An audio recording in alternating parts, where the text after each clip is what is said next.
శ్రీరామ్ తెలంగాణ రైతు సోదరులందరికీ నమస్కారం. రైతు భరోసా డబ్బులకు సంబంధించి రాష్ట్ర ప్రభుత్వం చూసుకున్నట్లయితే వ్యవసాయ శాఖల మంత్రి గారు అయితే స్పందించినట్లయితే తెలుస్తుంది. త్వరలోనే 10 ఎకరాల వరకు వచ్చేసి శాటిలైట్ ఇమేజెస్ ద్వారా రైతు సోదరులందరికీ కూడా రైతు భరోసా పథకాన్ని వచ్చేసి కూడా ప్రారంభిస్తున్నట్లయితే తెలుస్తుంది అనమాట. మనకి ఒక సర్వే అనేది కూడా చూసుకున్నట్లయితే జనవరి 2వ వారంలోగా పూర్తి అవుతున్నట్లయితే తెలుస్తుంది అనమాట. సంక్రాంతిలోగా రైతు భరోసా విడుదల చేస్తున్నారు. మనకు ముందుగా చూసుకున్నట్లయితే అரை ఎకరం నుంచి మొదలెట్టి 2 ఎకరాల వరకు అయితే వేయబోతున్నట్లయితే తెలుస్తుంది అనమాట. ఆ తర్వాత 4 ఎకరాల నుండి 10 ఎకరాల వరకు అయితే వేయబోతున్నట్లయితే తెలుస్తుంది. ఇప్పటికే మనకు రాష్ట్ర ప్రభుత్వం ఇటు వ్యవసాయ శాఖల మంత్రి గారు కూడా మనకు స్పందించినట్లయితే తెలుస్తుంది అనమాట. ఈ యొక్క వ్యవసాయ శాఖల మంత్రి గారు వారైతే చూసుకున్నట్టయితే రైతు భరోసా డబ్బులకు సంబంధించి నిధులకు సంబంధించి కూడా మనకు కేటాయించి రాష్ట్ర ప్రభుత్వం ఇప్పటికే ముఖ్యమంత్రి రేవంత్ రెడ్డి గారు అయితే మనకి ఒక బడ్జెట్ కూడా పక్కవిచ్చినట్లయితే తెలుస్తుంది.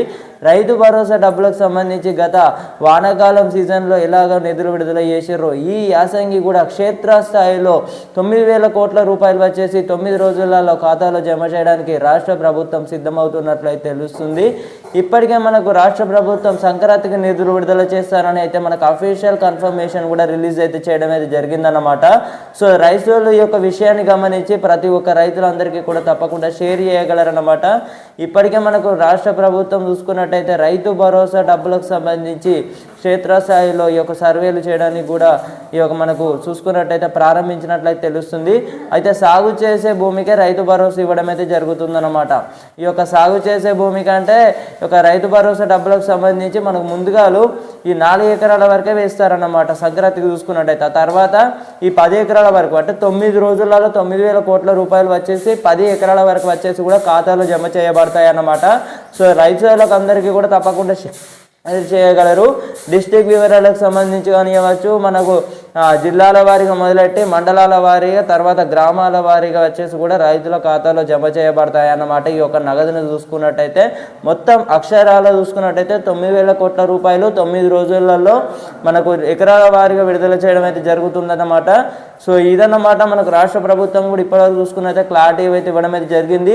అయితే మనకు అసెంబ్లీలో కూడా మనం చూసుకున్నట్టయితే రైతు భరోసా డబ్బులకు సంబంధించి కూడా చర్చించినట్లయితే తెలుస్తుందన్నమాట. మనకి ఈ యొక్క అఫీషియల్ ఇన్ఫర్మేషన్ కూడా రిలీజ్ చేసినట్లయితే తెలుస్తుందన్నమాట. ప్రెస్ నోట్ ద్వారా చూసుకున్నట్లయితే ఇప్పటికే మనకు ఈ యొక్క సాక్షి పేపర్లో కానివ్వచ్చు, మరి ఈ యొక్క అన్ని న్యూస్లలో కానివ్వచ్చు, అంత మొత్తం ఈ యొక్క మనకు స్టేట్కి సంబంధించి న్యూస్కి సంబంధించి కూడా చూసుకున్నట్టయితే మనకు అఫీషియల్ ఇన్ఫర్మేషన్ అంటే అఫీషియల్ కూడా మనకు అనౌన్స్ అయితే చేసారు అన్నమాట రైతు భరోసా డబ్బులు అనేవి.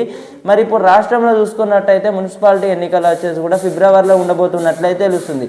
ఫిబ్రవరిలో ఉన్నట్లయితే రైతు భరోసా డబ్బులు అనేవి మరి వాటికి లింక్ ఉంటాయా అంటే అవి ఫిబ్రవరిలో ఉంటాయి.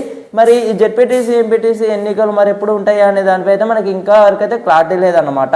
సో ఎలాగో రైతు భరోసా డబ్బులు వచ్చేసి కూడా సంక్రాంతికి అయితే విడుదల చేస్తామనేది మనకు అఫీషియల్ కన్ఫర్మేషన్ చేశారు. మళ్ళీ వీటితో ఏం పని. సో ఓకే, ఇదన్నమాట సంగతి. మీకు అందరికీ అర్థమైంది అనుకుంటున్నాను. సో అందరు కూడా తెలుసు కదా, మన ఛానల్ని కొత్తగా చూస్తున్నారు, సబ్స్క్రైబ్ అయితే చేసుకొని గట్టి సింబల్ నొక్కైతే ఆల్లో పెట్టుకోండి మిత్రమా. జై శ్రీరామ్.